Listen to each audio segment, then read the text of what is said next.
झेप मराठी, आरसा महाराष्ट्राचा। साक्रीत नगरसेविकांचा प्रशासनाविरोधात एल्गार।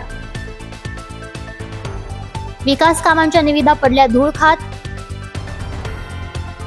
अन्नत्याग आंदोलनाला जनतेचा वाढता पाठिंबा।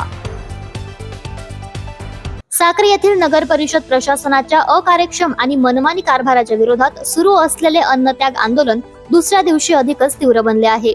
प्रभाग क्रमांक 5, 8 आणि 17 मधील विविध विकास कामांच्या निविदा मागील 3 महिन्यांपासून उघडल्या जात नसल्याच्या निषेधार्थ नगरसेविका मनीषा देसले, मावळत्या नगराध्यक्ष जयश्री पवार यांनी सुरू केलेल्या उपोषणाला सामान्य नागरिकांचा वाढता पाठिंबा मिळू लागलाय। आंदोलनकर्त्यांनी प्रशासनावर गंभीर आरोप करताना सांगितले की मुख्याधिकारी मनमानी पद्धतीने कारभार करीत असून शासकीय अधिकारी हे राजकीय प्रभावाखाली वागत आहेत। उपोषणकर्त्यांमध्ये बांधकाम सभापती उज्ज्वला भोसले, नगरसेविका जयश्री पगारिया, ॲडव्होकेट पूनम काकुस्ते शिंदे, पाणी पुरवठा सभापती दीपक वाघ यांच्यासह विजय भोसले, विनोद कुमार पगारिया, महेंद्र देसले यांचा सहभाग आहे।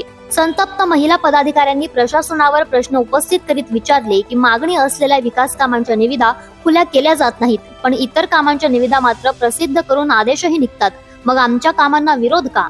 आज आंदोलनाच्या दुसऱ्या दिवशी सकाळी 11 वाजता पोलीस प्रशासन व ग्रामीण रुग्णालयाचे वैद्यकीय अधिकारी डॉक्टर श्रीकांत पाटील यांनी उपोषणकर्त्यांची वैद्यकीय तपासणी केली। आंदोलन दीर्घकाळ चालू राहिल्यास जीवितास धोका होऊ शकतो अशी चिंता प्रशासनाच्या वरिष्ठ अधिकाऱ्यांमध्ये व्यक्त होते। अशाच वेगळ्या आणि ताज्या बातम्यांसाठी पाहत रहा झेप मराठी, आरसा महाराष्ट्राचा। संपादक प्राध्यापक अनिल चव्हाण, धुळे।